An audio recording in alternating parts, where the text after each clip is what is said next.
Hi, it's Kristen, and it's time for an unhaul. So, I recently redid my bookshelf in my room. I took all the books off, cleaned it, and then put back only the books that I really want to keep, that I think I'll reread. So, my sister helped me out, and because of that, I think I've been slightly more ruthless than I would have been if I'd done it alone, which is good, but also makes me feel weird. I had this whole thing about unhauling books.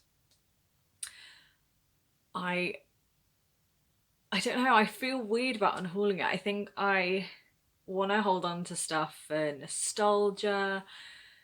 I want to hold on to stuff because if I paid money for it, especially if I paid like full price for it, I feel like I should keep it, or I see a pile of books and I think, oh, that's collectively so much money. um, but I need to get better at unhauling because there's no point if a book is just going to sit on my shelf that I'm never going to reread, that I didn't really love in the first place, or that I think someone else could love more than me. So the books I'm getting rid of, I will talk through generally why I'm getting rid of each one. Um, some are because I have duplicate copies, some are because I liked it when I was younger but it's not really for me anymore, some because I just didn't like them, some where I did like them but I think I'm not necessarily going to reread them or reread them again if I have previously reread them. And I think that, yeah, someone else could get more out of it. So let's go through them. They're not in any particular order. So they've all got mixed up. So I'm just going to go through what I have in front of me. So, first up, we have The Long Way to a Small Angry Planet by Becky Chambers. This one is about a spaceship crew who travel through space, working, go to different planets. They're all different species, different personalities, and it's just about them on the spaceship. This I really liked. I have a duplicate copy of it. I had this on its own initially, and then a while back I bought a box set of the rest of the series, but it also included the first book. So I actually am gifting my extra copy to my sister because she loves space stuff. So this one is purely because I have a duplicate copy because I really like this story and I need to read the rest of the series. Next up, we have The Unbecoming of Mara Dyer by Michelle Hodkin. Uh, this is about a young woman called Mara Dyer, a teenage girl called Mara Dyer, who wakes up in hospital with no memory of how she got there. Um, but there had been an accident that caused the deaths of her boyfriend and two of her friends, but she came out of it unharmed. Um, and so she's quite traumatized from that. She moves to a new city, new school, starts over, but then weird stuff starts happening and she starts like seeing things before they happen, specifically other people's deaths. This one I liked at the time. This came out years ago. I got this in 2012, so 11 years ago. And I liked it a lot. And I was always like, I'm going to continue with the rest of the series. And then I never did. And it's been 11 years. And I sort of feel like, as much as I liked it when I was younger, generally I'm growing out of YA as an adult woman now. Not to say all YA, I do still enjoy some YA, but I generally don't like YA as much as I used to. And if in 11 years I've never picked up the sequels, I'm never going to. So this one, I think a teenage girl who likes that sort of paranormal element could enjoy this more than I do, just having it on my shelves. not doing anything. Next up we have All the Bright Places by Jennifer Niven. This is about two teenagers, Theodore and Violet, who are both very troubled, both have mental health issues, and it's about them becoming friends, becoming more than friends, relying on each other, but deals a lot with their mental health. This one, I would not say I enjoyed. I thought it was an interesting read. When I read it years ago, I have since heard lots of criticism about it. There was lots of criticism at the time and afterwards about the way that certain things were handled, and just because of the content, I can't see myself ever rereading this, because it was a very sad, tricky book that just I don't want to reread it, so I don't want to hold on to it. Next up we have Big Little Lies by Liane Moriarty.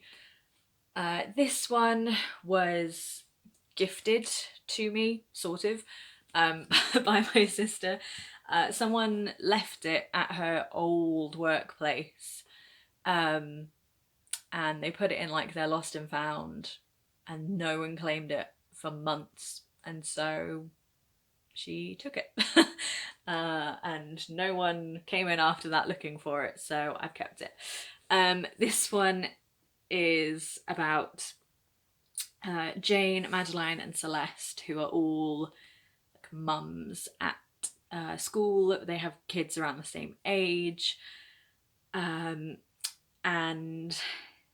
then also other parents that they have trouble with, and we know that there was some big parent event at the school and someone died, but you don't know who or who did it or how it happened until the end. So you flip between like present day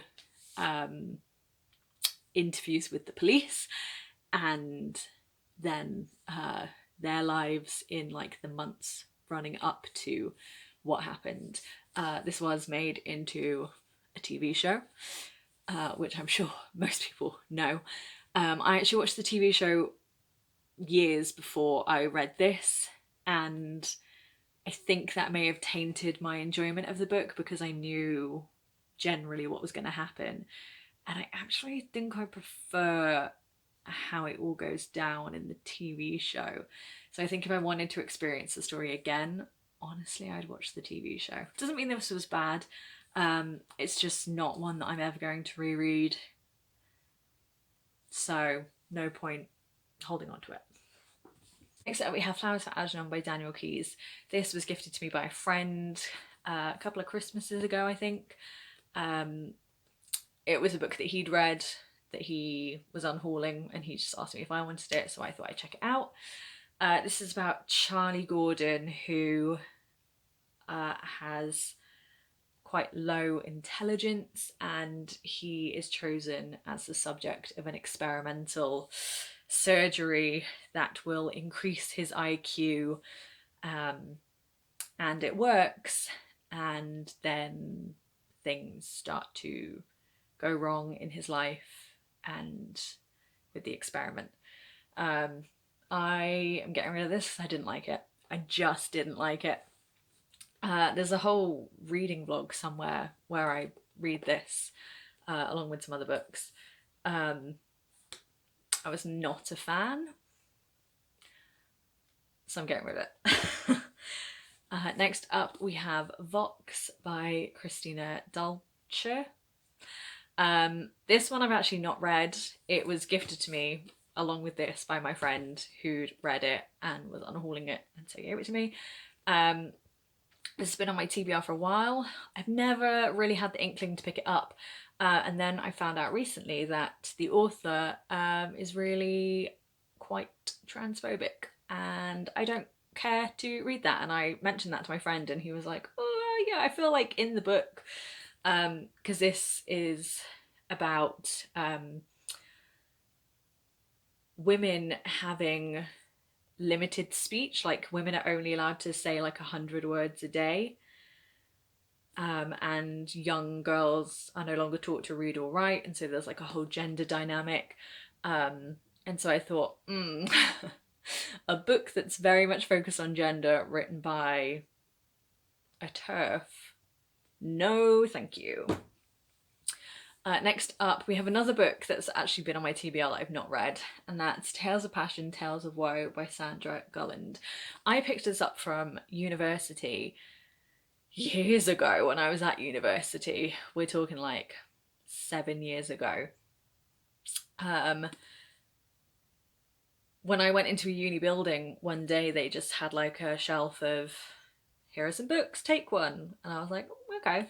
And this was historical fiction. I was really into historical fiction at the time, so I thought I'd take this. It's about a character called Josephine, and about her recent marriage to Napoleon Bonaparte. So it's obviously based somewhat in real life. But I put this into my Goodreads recently, just to like catalogue some of my books, and found that it's technically the second book in a series.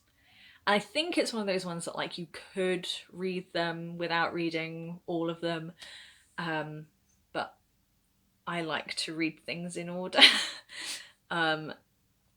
And I don't want to read this enough that I want to go out and purchase the first book. And this has been on my TBR for years, and I've never picked it up. So, getting rid. Next, we have Chocolat by Joanne Harris. I bought this from a charity shop years ago. Read it, didn't love it, loved the film. Always thought maybe I'll reread it when I'm like slightly older and I'll enjoy it more.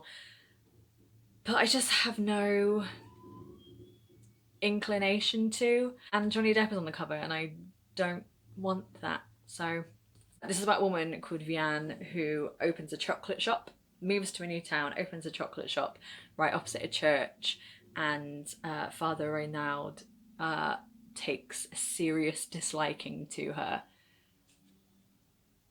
And we go from there, all her exploits in this little village, and she meets a man, and it's a romance. And I really liked the film, but now it's tainted. So I'm getting rid. Next up, we have A Wrinkle in Time by Madeleine L'Engle. This is about Charles and Meg, who are brother and sister, and their friend Calvin, who go on this journey through time and space in order to try and find Charles and Meg's missing father. Recently read this to my book club. I run a book club at my work where I read to our service users once a week, and for the past couple of months we've been making our way through this. They all really enjoyed it. I didn't love it. I thought it was okay. And now that we've finished it, I have no need to keep hold of this. It was also a book that was sort of donated to the book club, so it's not one that I paid for. I don't really feel bad about getting rid of it. And I think maybe a child out there will find it and read it and enjoy it more. So that's always good. Next, I'm getting rid of Mice and Men by John Steinbeck. This is a copy my sister gave me, which I think is one that she accidentally ended up keeping from school when she studied it. But I have another copy, so I'm getting rid of this one. Next, we have Reasons to Stay Alive by Matt Haig. This is non-fiction about Matt Haig's life living with mental illness.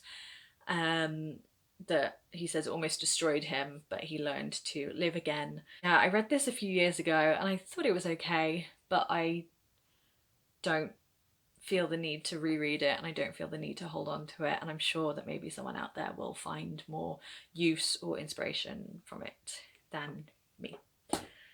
Next we have They Both Die at the End by Adam Silvera. This was one I really liked when I first read it years ago, but it's not one that I feel the need to hold on to. I think putting it back out into the world is better than having it just sit on my shelf, so I'll definitely donate that to a charity shop.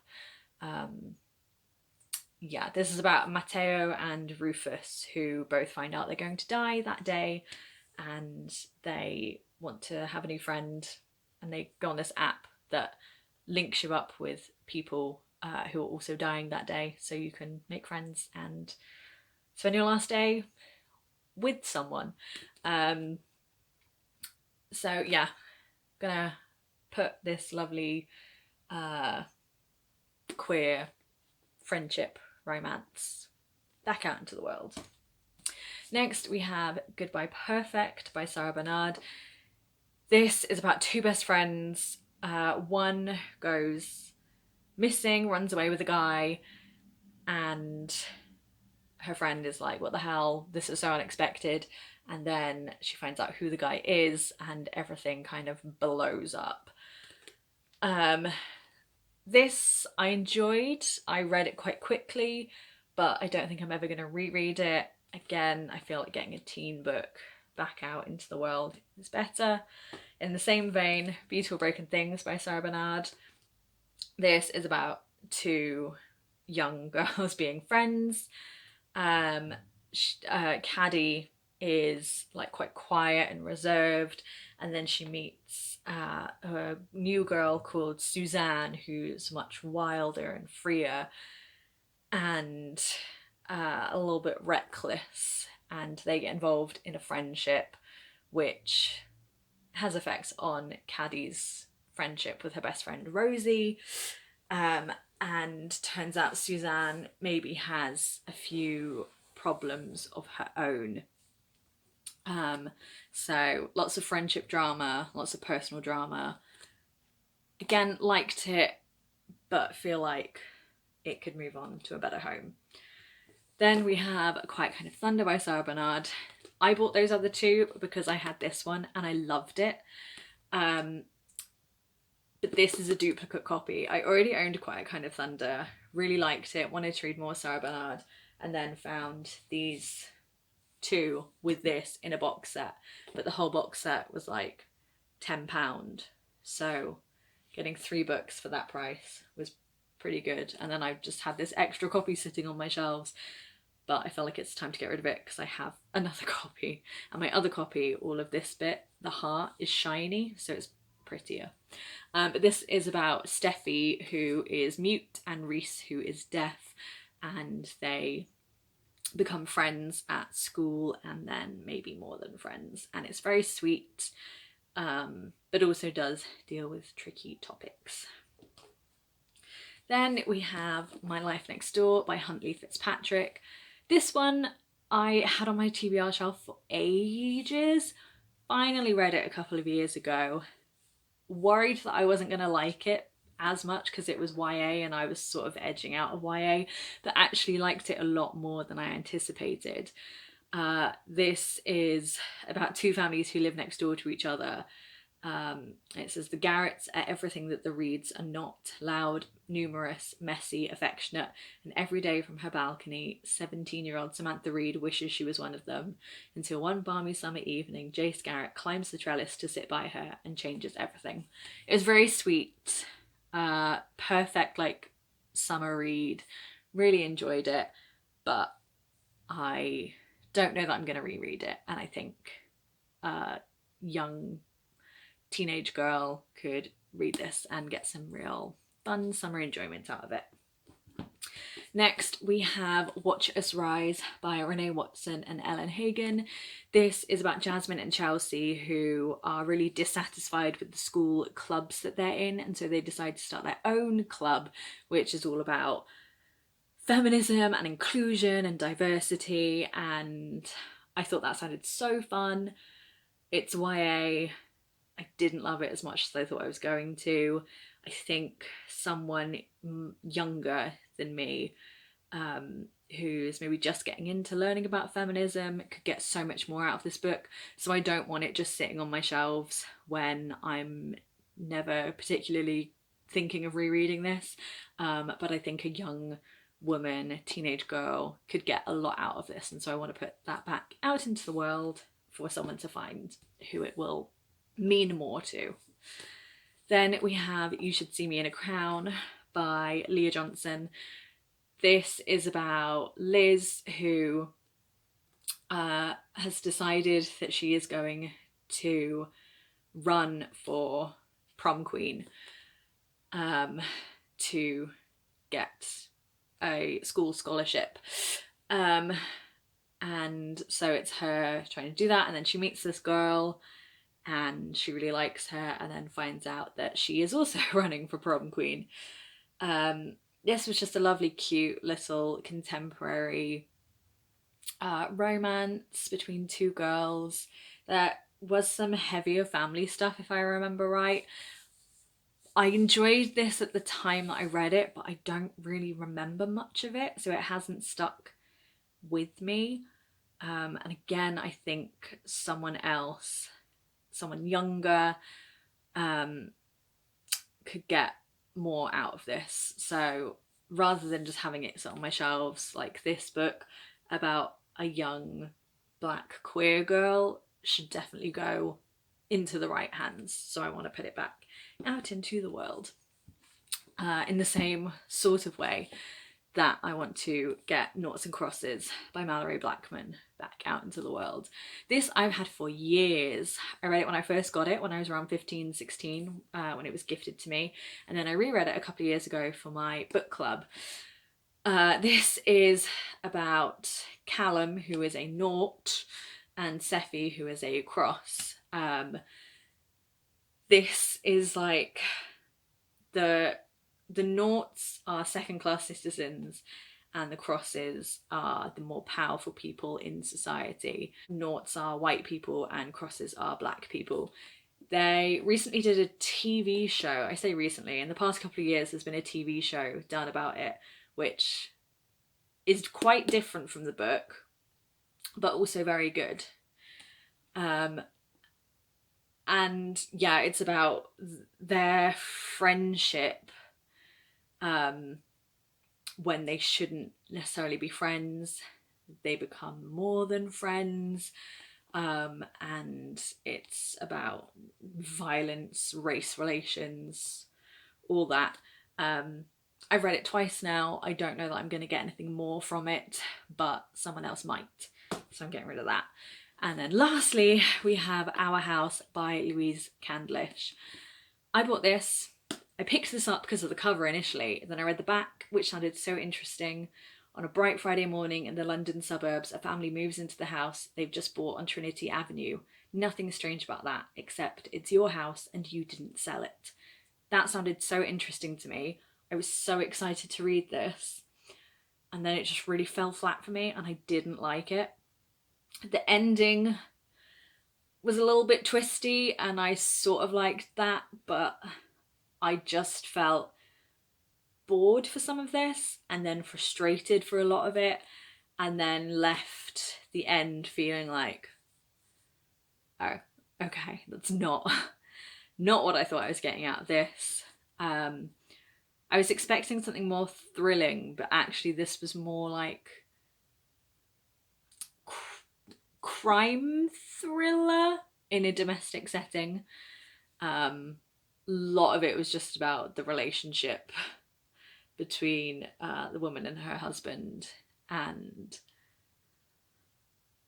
I was a bit bored at those bits. It was just, even though I knew it was going to be domestic because it's about a family in a house, there was just a lot of drama that I didn't care about. So getting rid of that. So that is 20 books I'm getting rid of, which is pretty good for me. I feel like I only ever unhaul a few books at a time, but actually deciding to get rid of 20 books is cool. I thought that was going to clear up loads of space on my shelves, but it hasn't.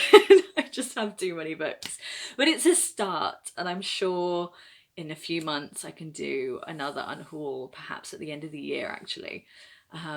So yes, that is everything I'm unhauling. What have you unhauled recently? Do you enjoy unhauling? Do you feel nervous about unhauling in the same way that I do? Has this inspired you to do an unhaul perhaps? Because I know when I watch people's unhauls, I think I should probably do that too. So yes, thank you for watching, and I'll see you soon with another video. Bye!